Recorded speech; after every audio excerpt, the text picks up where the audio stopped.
Counting the cost of being a kindergarten teacher. wow. So when did you become a kindergarten teacher? 4 months ago. Oh, great. and yes, and this was not something I envisioned for my life, actually. Uh huh. Although my background is mostly in teaching, Uh huh. I was teaching teenagers and young adults before. Oh, So kindergarten is a whole new experience. wow. I can't even imagine teaching kindergarten kids. Coming from teaching older people background. Yeah. So, um, what did you teach? Teenagers and adults. I was teaching English as a Uh, second language. So that was my major in college, English education, oh, and I worked on and off as a teacher for about 7 years. I taught in Laos. I taught Brazilian students in the UK.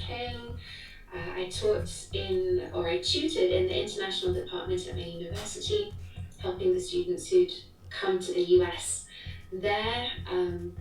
So yeah, I've met many people from many different backgrounds and helped them all with their English as a foreign language. wow, that's spectacular. So 7 years teaching in Laos. Not 7 years teaching just in Laos, teaching on and off in general. So I spent almost 2 years in Laos, Okay. and then I went from Laos to the United States where I finished my undergraduate degree. But throughout that time and Ah. afterwards, I was teaching, whether it was in the international department at the university with the students there, tutoring them, or in the Ah. summers, I would go home to the UK. Maybe you can tell from my accent, I'm from the UK, Uh huh. and I would teach through the summers there as well, So you're teaching all the time. all the time. So in America, when you're studying, uh, at a university, you're also teaching. You said Brazilian students. Yes. So in the summers, I would teach Brazilian students who came to the UK. They were there on like exchange programs, summer programs. Oh. And then in my university, the ESL department, we had students from Korea, from Japan, from South America, Indonesia, quite a variety of Mm. students that I was Ah. able to befriend and work with. So it was an ESL program provided by the university for the international Yes, students. yes, and I was working, helping with them. So the school wasn't going to let them take classes unless they go through your program. They could take classes, but if I remember rightly, it was kind of side by side. So they took ordinary classes and then they took ESL as well. So they were doing it at the same time. Hmm. Because when I went to America as an exchange student, I proved my English ability through the TOEFL test score, and then Mm, I just took classes straight, yeah. without Jumped in the deep end. sorry. You jumped in the deep end. You just went straight into those Oh, classes. it was so challenging. It was pretty much a discussion kind of style Mm. classes the whole time because I was an English major. You're an English major, right? I was, I yes, English was I was education. so blown away because when I was in Korea taking classes here, Korean professors don't really encourage much discussion. They talk the whole time. They want you to just jot Ah, down everything that you listen, and it's then like lecture style. yeah, Yeah. and memorize all of them by rote memory, and then spit it out all of them on a test day, and forget about everything and get A. Right. You forget the next day as long as you've got the A for the test. Yeah, and then when the discussion was very big in America for my English classes, I was blown away because they said, okay, read 150 pages and we're going to talk about it. And Mm. I couldn't talk until my last month Oh wow. that year because I didn't know what was going on. But I Wow. was really soaking in, and then the last month I began to speak. So Yeah. it's not easy, but it worked. Wow. I think it takes a lot of courage to Yeah. go into that different environment and try something completely new. Yeah, even when I was going to Language Institute Mm. in Korea for the whole year and finishing that whole level 1 through 6, they didn't understand me when I went to America because I wasn't. I wasn't speaking with confidence. Even though I had a Yeah, certificate of being able to speak English, I wasn't confident enough to speak clearly. So people yeah. didn't really get what I was saying. I have So a lot of sympathy for that. yeah, so what made you uh become interested in teaching? Well, it was actually my experience in Laos, so I have to backtrack a little bit because my family were involved with a mission and service organization that had different projects in different parts of the world. And one of those projects was a school in Laos. And they had an emergency situation. They needed a teacher and they needed someone quickly. And so they thought of me because my family already worked for the organization. I knew their values, etc. And I was only 18 at the time. So they called me up and they asked me, would I be willing to go to Southeast Asia? They didn't tell me exactly what country as a teacher, just to fill in. The idea was just for a few months initially.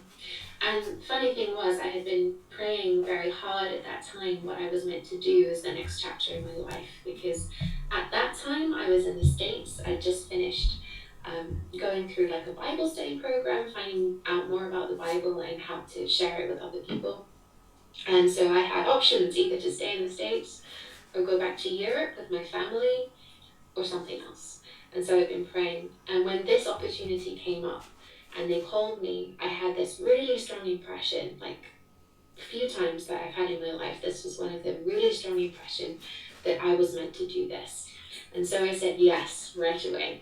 And they were shocked. They're like, we haven't even told you where exactly you're going. Like, you haven't talked to your parents yet. Let us tell you some more, and then you can think about it, pray about it, and make up your mind.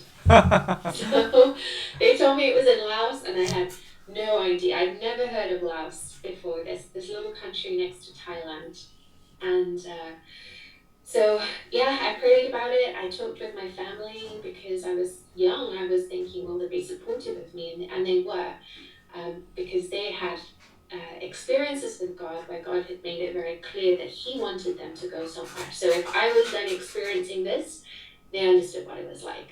So they're like, yeah, you can go with our blessing. So I ended up going to Laos about a month later. In that month, it was a very intense month. I did teacher training, ESL teacher training.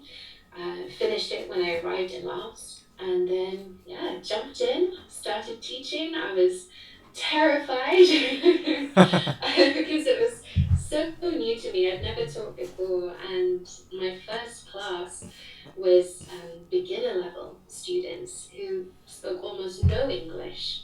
And I didn't speak any of their language, so I was thinking, how are we going to communicate? And just I remember this sensation of great nervousness, like almost feeling nauseous before my classes in those early days because I was so anxious about it.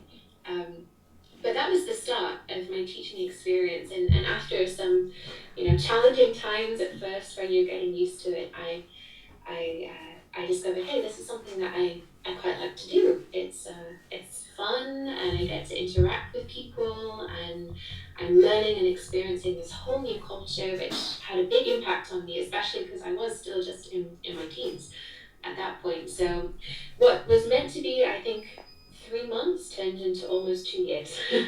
Wow. Yeah. So that And I would have stayed longer. I would have stayed, but they were like, no, you need to go finish your education and finish like getting your degree. oh So oh I yeah, see. So that was yeah. after you finished your High high school. school in the UK. Yeah, so I have a little bit of an unusual education background. I was homeschooled for the Oh majority of my education. oh And then I went to high school for just 1 year, I think like my final year of high school, and oh took all my exams. So wow as soon as that was over, my family moved to the States, and I, oh and I went to this Bible course, and then straight from there to Laos. ah. So your parents are in America right now? They're back in the UK, so Uh, they worked for 10 years. I think it was uh, 10 years. Was it more than 10 years? I a see. long time anyway for this American organization. But Ah. their base was Europe. So although we Mm. lived in America for a while and they trained there, they Mm. went back to the UK and traveled about, and they were supervising different projects in Europe. Oh, So I they're back see. there, you know. Wow, it's really amazing how your family is constantly moving and Yeah. experiencing different things. And That's how I grew up, constantly moving. oh yeah, Yeah, your dad's job requires your family to keep moving, right? that's right. That's right. So every few years we would move. So it was difficult sometimes, but looking back now, I'm really grateful for that experience because I think it gave me a lot of curiosity for life and a lot of open-mindedness for learning different things, different cultures, different people that I might not have had if I just stayed in one place my entire life. Yeah, I think it's really fun to experience different cities and peoples and cultures and Mm. different age groups and all these things. Wow. So how was your experience as a homeschooler? I really enjoyed it. It doesn't suit everybody, but for me, it worked really well. I was a very self-motivated child. I liked studying, and we could do a lot of field trips and hands-on learning and things that were just different from the way that you're taught in school. And also, you have the perk of one-on-one attention. So if you're Mm. struggling with a subject, your parents or whoever is teaching you, because not all parents, sometimes they hire in other tutors. And so whoever is teaching you can give you more focused attention.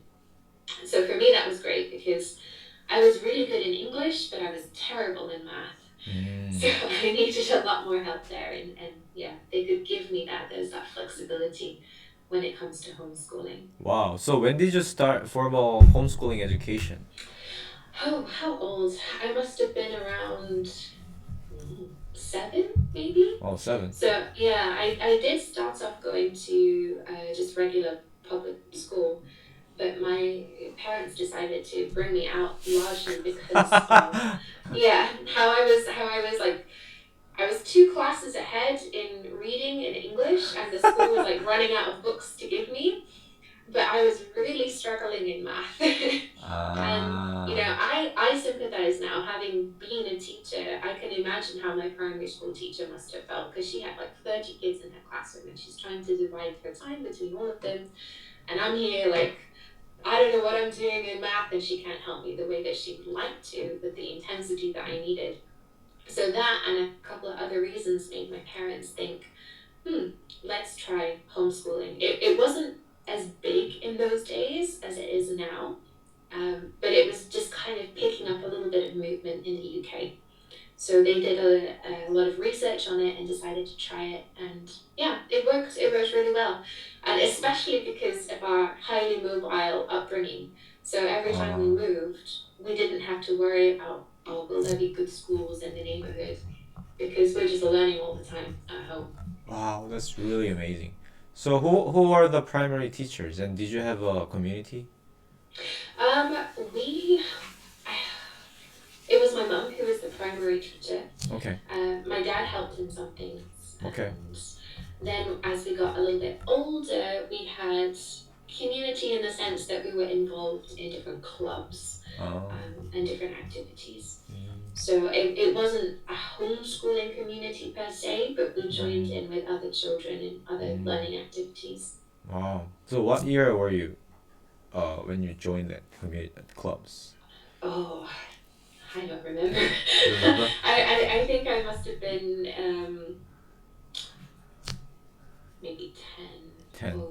or something Wow. like that. Yeah, like at different points Mm. we joined Because in my teams as well. if someone was going to be homeschooled in Korea, they would see other kids walking with their peers, Mm, teachers in a huge group, and if you're going to mm, walk with their mom and dad, I don't know if children feel anything, but they could mm. feel like, oh, everybody else is going to school, everybody else is with their Um, friends, and I am here with my mom and dad, and I don't. But I assume you didn't really think anything negative about I that. didn't. Yeah.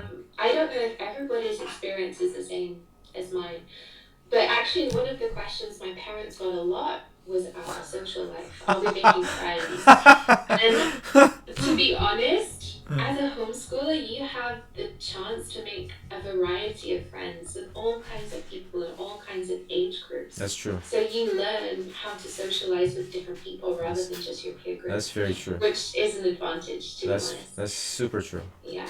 And because, our parents made the effort, I have heard some stories of like homeschooling families who are like super reclusive, but our parents made the effort to make sure we were involved in church things, in clubs. We had friends on the street that we would hang out with and do things with, so we weren't isolated Oh, in any way. It wasn't, of course, the same as being with a group of kids at school all the time, but I personally never felt that I was missing out on anything. that's very true because a lot of kids that do go to school are super awkward, and there are so many homeschoolers that are so confident, they're so sweet and capable. So I think it really depends on how you do it. And I think Yes, that it does. one-on-one attention with their parents is huge because they may miss that all day long, all night. If parents are busy, if teachers are busy, if their friends are not friendly. So I think it all depends on what you make out of it.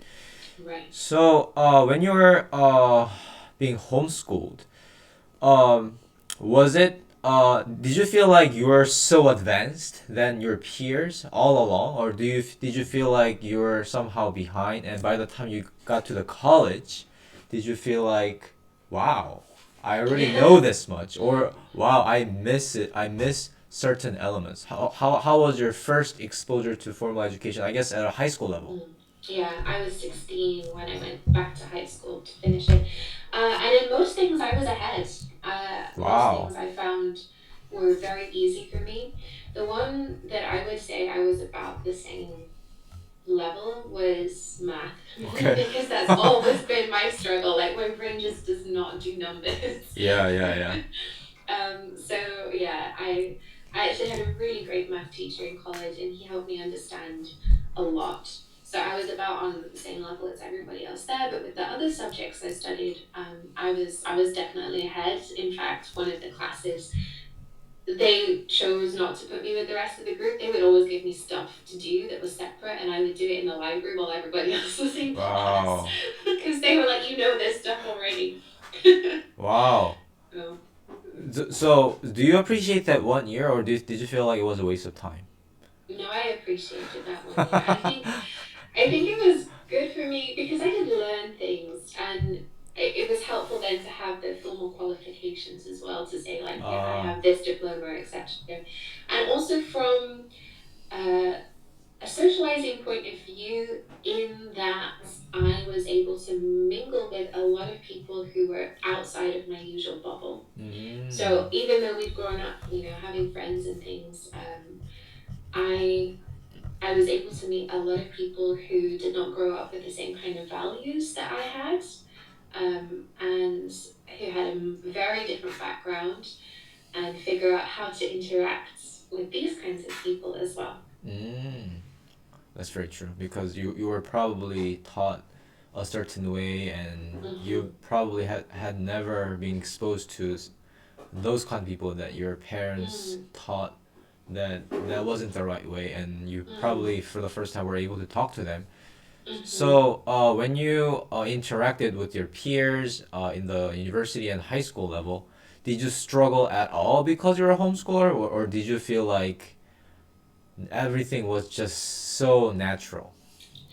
I think I fitted in fairly well, but there was a struggle a little bit at first. I don't think that was necessarily to do with homeschooling. Perhaps it was just my personality, because I was very shy in Mm. those days. Like, compared to now, you wouldn't know how shy I was back then. Even though I liked people, it always took me a little bit of time to like warm up and make Ah, those friendships and connections. uh, But I don't know that homeschooling necessarily has a connection to it. I see. So what is the plus that you bring into the table as a teacher, as a homeschooler, would you say you have an advantage because you were homeschooled, because you learned to do a lot of independent thinking, independent planning, execution, all these things? I think that is actually one of the big advantages. You learn to think outside of the box and be creative and resourceful, which then, of course, you can bring to teaching. Because uh, even though you learn all kinds of different methodologies for how to teach, not every student is going to respond to your preferred methodology, and so it's good to have an idea, like, or to have developed in yourself that sense of creativity of doing things differently that you can then bring to whatever career you end up in. Not just teaching. Wow, that's awesome. Because the way I also teach is can be probably considered creative because I can't use teacher's manual. I can't just do whatever they say. I usually do my own thing. Mm. So, um, so when you were a homeschool, what did your day look like? Oh, it varied. It varied greatly, which is one of the beauties of homeschool. So we would do field trips, maybe. We'd go out to different places and learn hands-on. Um, I remember some of my favorite field trips were going to museums. For example, we were learning about transport and the railway and how trains were invented. And we went to the National Railway Museum that was not too far from our house. Or we would go to um, English palaces and country houses and learn about like the historical figures who lived there. So it was all very hands-on, not just reading about it in the classroom. Wow. So you said we are they the club kids? Oh, me and my brother. Oh, you had a companion. I had a companion, my younger brother and I. Oh, I think that's a huge bonus that you have Yeah. have your brother. So do you think your brother turned out the same way? Very positive? Um, Largely, but he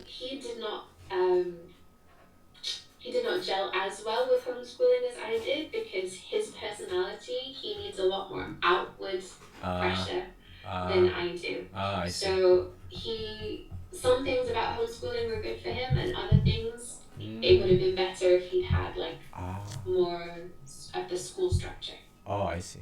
That's true. Yeah, It really depends on students. Some it students really does. thrive it under the structure, but some Yeah, students just struggle. not so much. Yeah. So it really does depend, like, on your child, their personality, and then how you choose to homeschool them Mm, as well. that's very true. I guess you Mm, cannot just do one way of homeschooling and say homeschool is always better than all the other mm, methods. exactly. So, how was your exposure to American education Mm. at a university level? Was it a lot different? It was quite different. For example, the first year of university in America is more or less equivalent to the last year of high school in the UK. So um, it was odd for me to feel like I had to do generals because in the UK we choose like one specific subject and we focus on that one in university. Whereas in America, I had to do a bunch of different kinds of classes, which was actually very interesting. At the end of the day, I didn't mind that, but it was unusual for me at first to be like, "What? I'm not just studying English. I'm not just studying education. I have to do this and this and this. What?" So, yeah, but I enjoyed it. I had a really positive experience there, and it was quite an international school as well. So that was fun for me, making more friends from all kinds of different Oh, I think backgrounds. I think studying with your international like peers is so rewarding because I still remember Mm, those days when I was studying at Andrews mm, in Michigan, the US. Oh, just so much fun. Like people from all different countries, and mm-hmm. there was one guy from Africa. He was like saying hi to everybody on campus, and he was like, "I'm translating the Bible into my own tribal Mm. language." And I was like, "What? That's You're amazing. you're translating the whole Bible into your own language?" Wow. And it was just so crazy how there's so many different kinds of people, and Mm, you just see them for the first time, and mm. we think it's normal to just walk past people, but this guy would say hi to everybody, and it was crazy. So Mhm. you've been to Laos, you've been to the UK, Korea, and America. So how do you sense the difference in terms of the way they approach education? Here I'm just at the beginning, I guess, of my educational career, but I've noticed that there's a lot more structure for kindergartners. I cannot speak to elementary or high school because I don't have experience with that here yet. But for kindergartners, I was surprised by the amount of things that they have to do, and that they get homework when they're 7 years old, because that's very different from the UK. At least when I was growing up. I'm not sure what it's like now, but I think there is a lot more pressure on students here for learning from a very young age. And my kids have such full schedules. Like even after they're done with kindergarten, they then go on to private classes for different subjects, and that surprised me. So what was your childhood like when you were their age? Oh, do I remember when I was their age? Um, from the little bits that I remember, there was a lot more play. So even when I was at kindergarten, like we didn't have curriculum in the sense that we had books that we were learning from. I just remember, yes, we were learning how to read and count and do things like that, but it was not as intense. So Like I think these kids are amazing, to be honest, because they're bilingual, they're learning everything in two languages at the same time. so so you played more than you I played more. studied like kids do Played here. more, studied less. Studied And when less. I was done at kindergarten, I was done. I did not have any private classes that I attended, apart from music. I did have music lessons. No homework. You didn't have homework, right? No homework. No. Wow. So what about Laos? How was it? Laos, well, I was teaching high school and adults there, and that was just a private language school. So we were doing our own thing. I don't know what the like regular school would Okay. be like, but as we were a language academy, um, we did teach from a curriculum, but we had a lot of like hands-on English learning labs as well, Uh where huh. we did conversation games and pronunciation games and things like that as well. Oh, I see. So you whatever you came up with was whatever they were to get. Mm-hmm. Yeah. Okay, so so you have taught at a kindergarten for 4 months. Mm. Um, which approach worked the best so far when you were teaching kids? Mm. Uh, I like to let them have more fun and more hands-on activities as much as possible. Mm. So my way of doing it is, so far anyway, is to do the bookwork that we need to do, but then let them have time to do other things, and they can use English in other ways as they play together, or sometimes we do crafts together, maybe something related to the general topic of the book chapter, um, and just give them different exposure in ways that hopefully will be a little more fun, a little less stress. I see. Mm, I think what I have experienced as a teacher is that the trauma or the problems they experience at home spills mm, over into their classroom experience. mm, So, have you ever seen any of that being played out, whether at a kindergarten now or at a Laos or in America? Have you ever experienced family background affecting the academic performances mm, and mm, interacting with mm. each other? I can't say for sure because I've never had students tell me, oh, this is what I'm going through at home.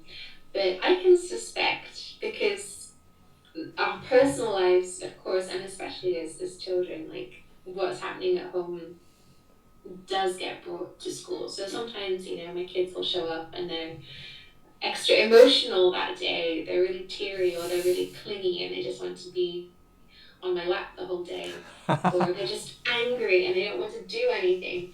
And so I always, wonder, like, what happened this morning at home? Like, did something happen with your family? Or maybe you just didn't sleep well. I don't know. um, so it's hard to say for sure. Um, I haven't had any of my students tell me difficult stories that this is what's happening at home. Um, but yeah, I'm sure there's some impact.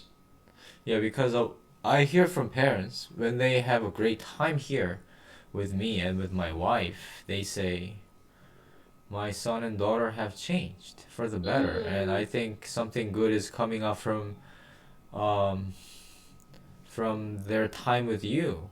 So I mm, think it's a really powerful thing that we as teachers can actually impact them. And yes. um, can you think of any experience when you knew that something actually happened in their And life in such a that big impacted them. big way or in a small way?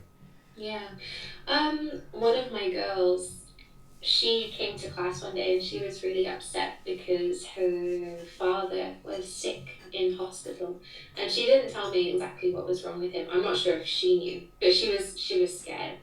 And so I said to her, oh, let's pray for your daddy, because we're a Christian school, and so we do pray with the kids and teach them Bible stories and things like that.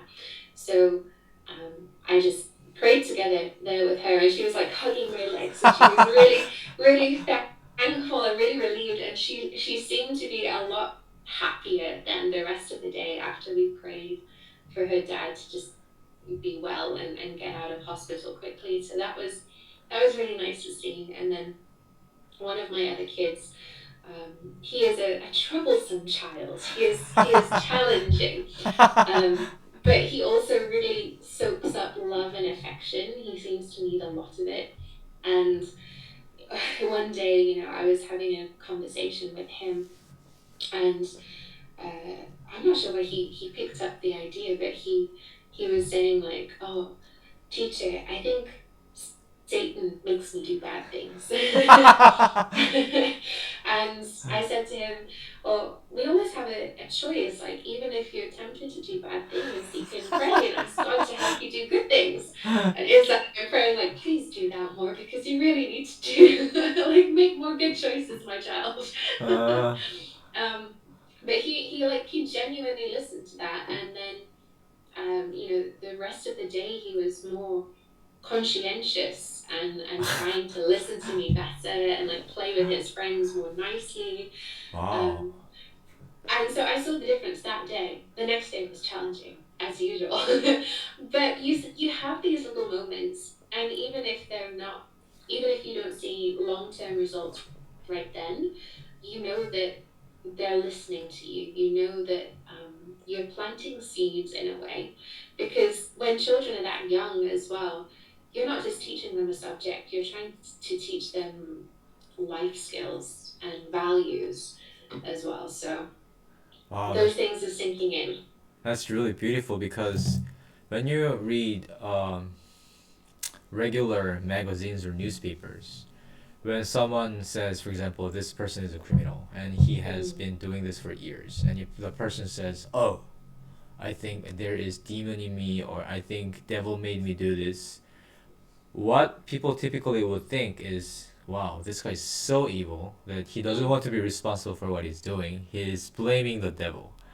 But mm, I think as someone religious, as someone spiritual, I think is it's very significant to recognize there are influences out there, and some people may say, "Wow, this is God, He's mm, good," or some people may say, "This is the devil, He's bad," or some mm, people may say, "There's no such thing as supernatural God or the devil. That's an imagination of human hearts," and mm, I think it's really different way to live life, and some people may don't want to think any of that, but I guess it really depends on what you think about it. And even if you don't believe supernatural powers, Mm-hmm. um, there you still feel better if someone Mm. um, is looking after you, even if that person is invisible, even if that person doesn't seem to be around. If you can Mm. actually give your heart out and actually talk to that person, even if that Yeah. is a concept of love itself.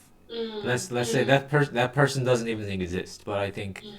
if you actually have that time when you just unburden yourself, I'm pretty Mm. sure many psychologists or um, psychiatrists Yeah. would recommend Yeah. you can do I'm that. I'm pretty sure there's research out there actually. I read something a while ago about religious people or people who pray or meditate being healthier and happier for that. Yeah. Yeah, it's crazy. When you go to the army in Korea, they recommend that you Really? should attend religious activities because you're going to commit suicide less.